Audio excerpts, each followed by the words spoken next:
As the first faint streaks of dawn painted the sky over Greenwood Springs, a brittle wind swept through the empty parking lot of Greenwood High. The town nestled in the gentle hills of northern Vermont was still waking. Street lamps flickered uncertainly against the pale cold light. At precisely 6:10 a.m., the side door of Greenwood High groaned open with a long, metallic sigh. A figure stepped inside the door, closing behind him with a soft thud. The sigh belonged to Walter Grayson, and to the door. Walter was a man of exact habits.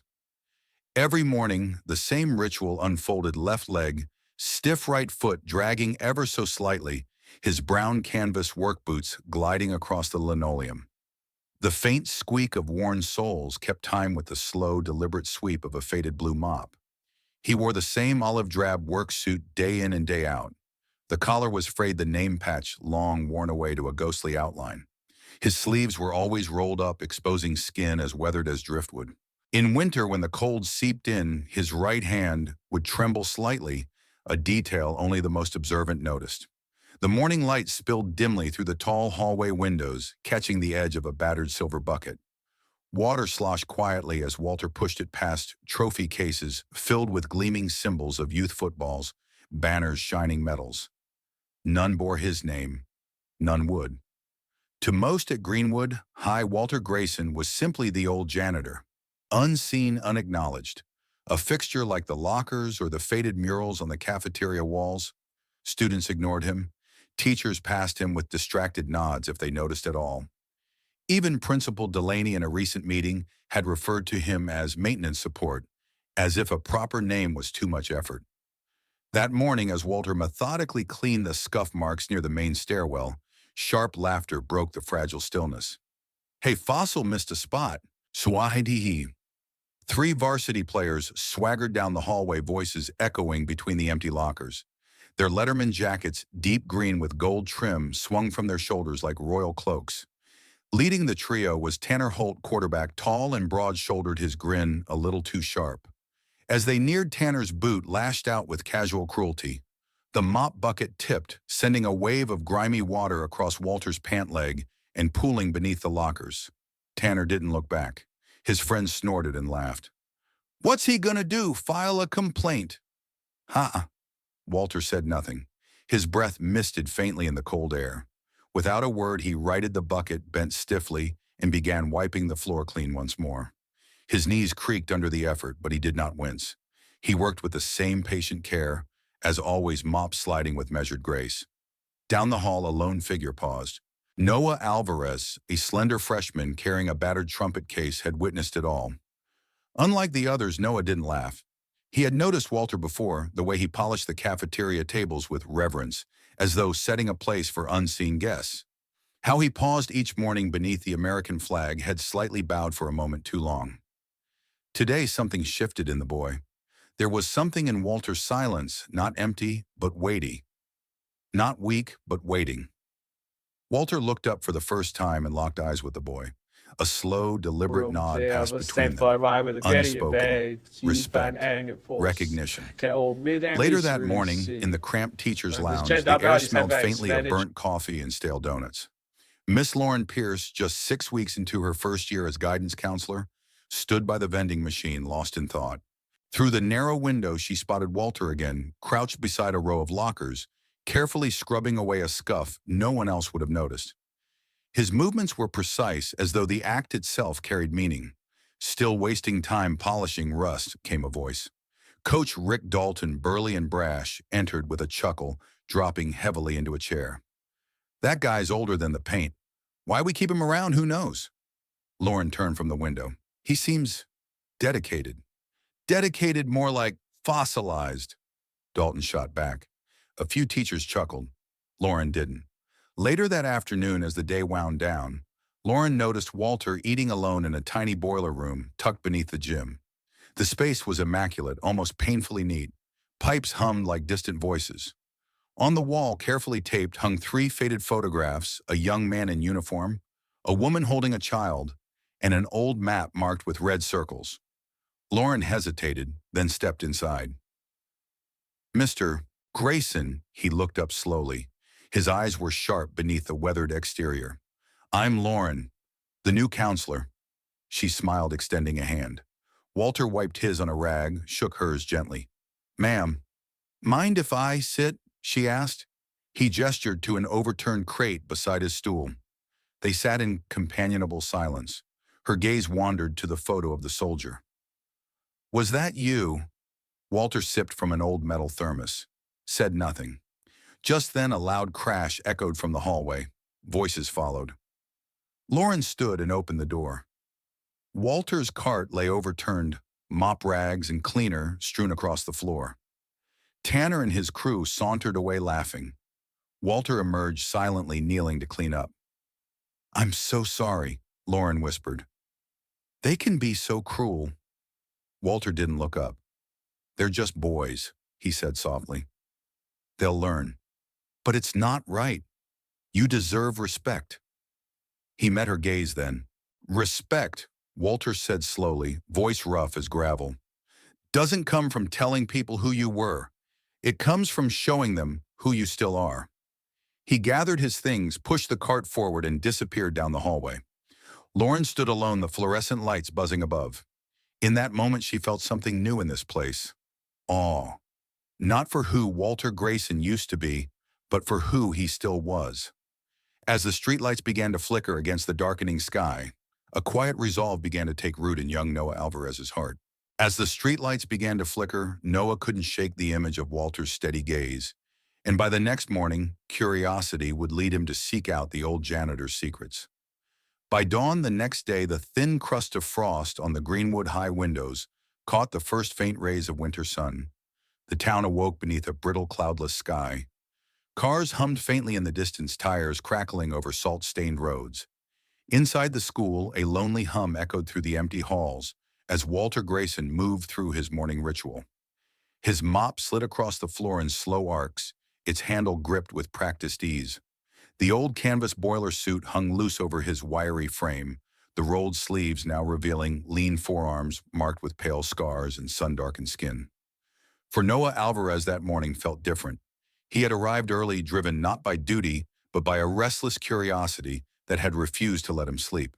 Something in Walter's quiet strength unsettled and inspired him, and now he intended to learn more. He lingered near the cafeteria entrance, watching Walter from the corner of his eye as the janitor moved beneath the flag once again. There, as always, he paused. One beat, two. Then he dipped his head in a brief moment of stillness before resuming his work. Why does he do that? Noah whispered aloud. No answer came. Near the faculty lounge, a faint aroma of scorched coffee wafted through the door. Inside, Miss Lauren Pierce sat by the window reviewing student files beneath the flickering light. Her gaze drifted to Walter as he polished the metal stair rails with careful circular motions. He seems more than he lets on, she murmured. Coach Rick Dalton leaned in with a smirk. Grayson, please. Old guy's harmless. Just part of the scenery. Lauren didn't reply, but her eyes remained fixed on the man moving quietly through the morning shadows. That afternoon, Noah's opportunity came. His locker, notorious for its stubborn latch, jammed once again. He tugged and cursed softly, frustration building. Careful, came a deep voice behind him. You'll sprain your wrist before you break that latch. Noah turned. Walter stood just a few feet away, mop in one hand, a small steel wrench in the other. It's stuck again, Noah admitted, a little breathless. Walter knelt, slowly examining the latch with quiet focus. With a practiced twist of the wrench and a nudge beneath the metal lip, the door creaked open. Noah blinked. How'd you? Walter handed him the wrench. Sometimes you don't need force. You just need to know where to push. Before Noah could respond, the old man had already turned away, mop gliding back down the hall. Noah stood frozen for a moment, mind racing. There was something in the way Walter's hands had moved, steady, precise, almost surgical. By late afternoon, the school had emptied, save for the soft strains of jazz band rehearsal drifting from the music wing. Noah lingered near the faculty lounge, heart pounding. Through the narrow glass, he spotted Walter alone at the back table. In front of him sat a half-eaten sandwich, a folded napkin, and a pen gripped firmly in his weathered hand. Noah edged closer, pretending to fumble with the water cooler, but his gaze locked on the napkin. Walter's pen moved in deliberate strokes, not idle scribbles, but structured, purposeful lines. Moments later, Walter stood and tossed his trash, unaware of the boy's presence. Noah darted in. On the napkin, drawn in precise blue ink, was the outline of an engine system labeled with pressure points, torque arrows, and gear alignments. It looked military. He carefully folded the napkin and tucked it into his notebook. That night in his small bedroom, Noah scoured the internet, heart racing with each new discovery. M8 recovery tank system. Read one of the archived military manuals. The schematic matched Walter's drawing almost exactly. Then came the deeper dive. A veterans forum tucked away in the corners of the web. One post mentioned a C.J. Grayson, a tank mechanic with the 173rd Airborne Brigade, known for repairing vehicles under live fire in Vietnam. Quiet guy, fixed what nobody else could. Never left anyone behind. Noah leaned back in his chair, stunned. Walter Grayson wasn't just a janitor. He had been a soldier, a mechanic, a leader perhaps, even a hero. The next morning, Walter's mop bucket stood alone near the gym. The man himself was absent, fueling Noah's rising sense of urgency. Determined, Noah ventured to the janitor's closet after school. The door, slightly ajar, revealed rows of meticulously organized tools. On a hook near the back, Walter's brown boiler suit jacket hung neatly. Noah's breath caught. Just beneath the rolled sleeve, a patch peeked out, black and gold airborne insignia. Below it, a frayed combat infantry badge. Hands trembling, Noah snapped a quick photo, then slipped out into the gathering dusk. That night's sleep eluded him.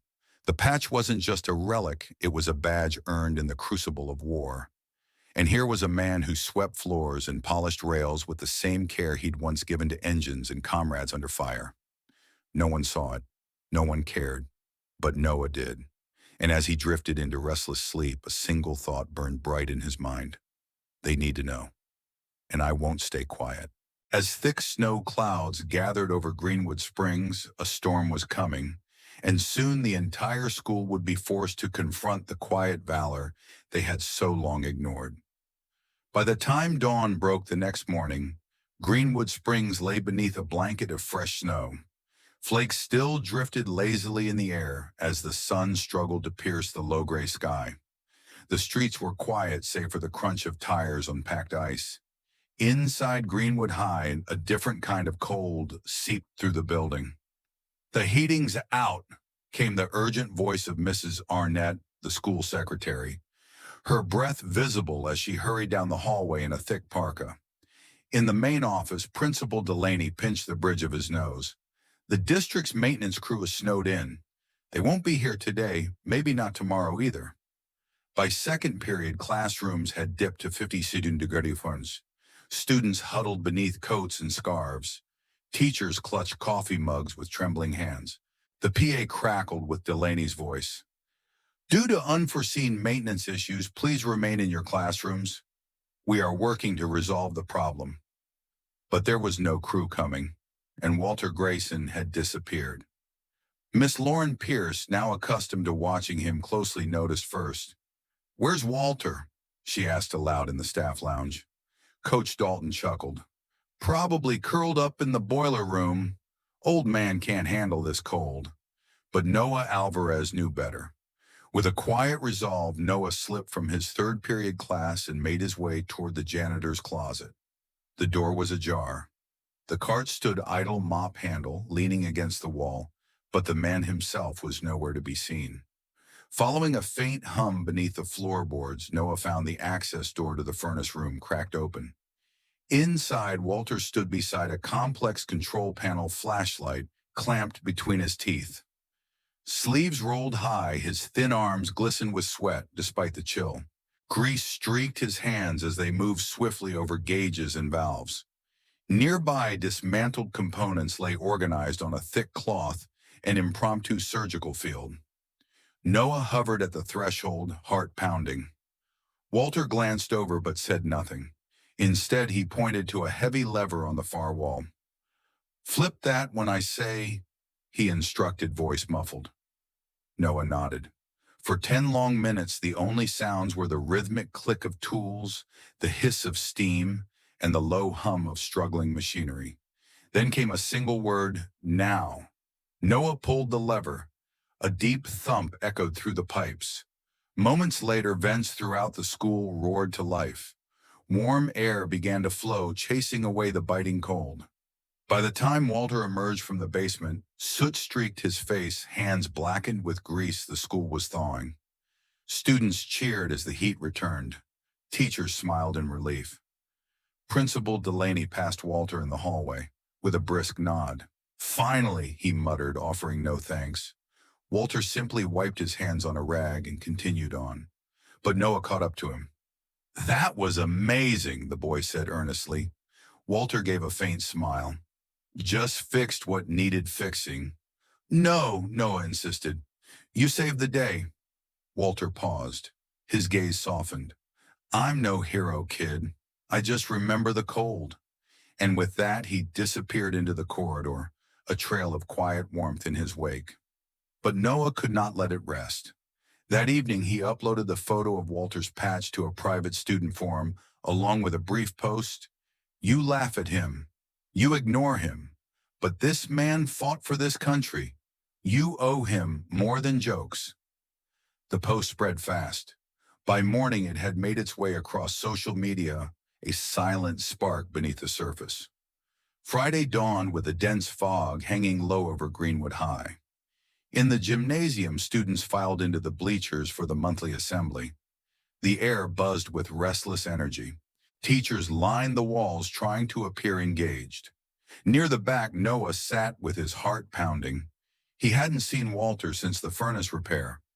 On stage, Principal Delaney tapped the microphone. "Let's get started." Coach Dalton swaggered to the podium, flanked by Tanner Holt and his cronies all grinning. "Before we begin," Dalton announced, "the fellas have a little tribute for our unsung heroes." Snickers rippled through the crowd. Tanner stepped forward holding a crumpled sheet of paper. "This one's called Ode to a Mop," he proclaimed loudly. "Dedicated to the man who always cleans up our mess, because that's all he's good for." Laughter exploded across the gym. "He doesn't speak, he doesn't smile, just drags his mop another mile." Noah's stomach twisted. Without thinking, he rose. "That man is a veteran," he shouted. Silence crashed over the gym. Heads turned. "He fought in a war. He fixed the furnace when no one else could. He served this country before any of us were born, and you turn him into a punchline." Tanner scoffed. "Relax, freshman. It's just a joke." "It's not," Noah said firmly. "It's disrespect. You wouldn't last a day in his boots. You laugh at him because you don't know what strength looks like when it's quiet." A heavy stillness followed. Then from the far end of the gym, the doors opened. Walter Grayson entered. He wore his usual boiler suit, but today his sleeve was rolled high. The airborne patch and combat infantry badge gleamed beneath the fluorescent lights. He said nothing. He simply walked to the side of the gym, leaning quietly on his mop. And then a sound, hesitant at first, broke the silence. Clap. Then another. A wave of applause swelled until the entire gym stood, student by student.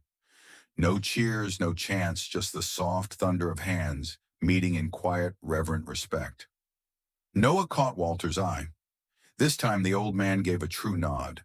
For the first time in years, Walter Grayson stood in a room full of noise and was finally seen. But the story did not end there, and soon a single unexpected visitor would ensure that Greenwood High would never forget the man who had once walked its quiet halls. Monday morning came clear and sharp. The snow had melted to patches of slush, and the brittle winter sunlight glinted off the gymnasium windows. Greenwood High, once again warmed by humming vents, buzzed with quiet anticipation. In the main office, the phone rang. Mrs. Arnett answered, her usual cheery tone faltering as a voice on the other end spoke. Her hand gripped the receiver tighter. "This is General Matthew Wexler. I'm here for Master Sergeant Walter Grayson." The words seemed to hang in the air, unreal. Please hold, sir," she stammered. Moments later, a sleek black SUV pulled up to the school's front entrance. The doors opened and General Wexler stepped out in full dress, uniform medals gleaming against a dark blue coat. Two aides followed crisp and silent. Inside the school, words spread like wildfire. Students whispered. Teachers stood frozen. Principal Delaney hurried to the front doors, smoothing his tie. "General, may I ask?" Wexler held up a hand, polite but firm. His gaze flicked to the staff directory plaque near the office. His finger traced down the list until it rested on one simple line: Walter Grayson, custodial staff. "Where is he?" A stunned teacher pointed toward the east wing. In the gym, Walter worked alone, mops sliding in steady arcs across the polished floor. The sound of his movements echoed softly to the rafters. When the gym doors opened, Walter looked up. General Wexler entered, boots ringing against the wooden floor. For a moment, time itself seemed to hold its breath. The general halted a few paces away, squared his shoulders, and with deliberate precision, raised his right hand in a sharp salute. "Master Sergeant Grayson," he said clearly, voice carrying through the empty space. "I served under you in Kandahar. I owe my life to your hands and your orders." Walter stood motionless for a beat. Then slowly he leaned the mop against the wall and returned the salute slower, more weathered but no less exact. "I remember," Walter replied quietly. By now the gym had begun to fill. Word of the visitor had spread, drawing students and staff alike. Noah Alvarez stood near the front, heart hammering in his chest. General Wexler turned to face the gathering crowd. "This man," he began, voice steady, "is one of the finest soldiers I've ever known. Not once did I meet someone more courageous, more skilled, or more overlooked." A ripple of emotion passed through the room. "Until now," the general added. He turned again to Walter. "Permission to speak at your side, Sergeant." Walter nodded once. Together, they faced the crowd. "You see a janitor," Wexler continued. "But behind that mop handle is a man who kept others alive under fire, who repaired broken machines in the heart of battle, who led with quiet strength when others faltered." He gestured toward the badges on Walter's sleeve. These were not given lightly. They were earned with sweat, with sacrifice, with blood. A profound silence filled the gym. No one dared move. General Wexler's gaze swept the crowd. "You laughed at him. You ignored him. But today I hope you see him as he truly is, a hero." Walter said nothing. He did not seek the spotlight. But as the students rose row by row in quiet tribute, no cheers, no chants, just the soft thunder of applause, a flicker of something long buried shone in his eyes. Noah caught that flicker, and it stayed with him. The days that followed brought change. At the urging of Lauren Pierce and a small committee of students, a new display case was installed just beyond the main office, beneath the American flag. Inside the glass, under soft lighting, rested Walter's folded brown boiler suit, a battered mop handle beside it. Two patches airborne and combat infantry were mounted with reverence.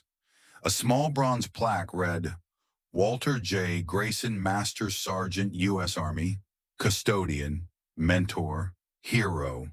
Quiet work is noble work." The display became known as the Hall of Valor. Each morning as students streamed past, some paused. Some stood in silence, and some, like Noah Alvarez, carried its message with them always. Walter retired quietly a month later. No parade, no speeches.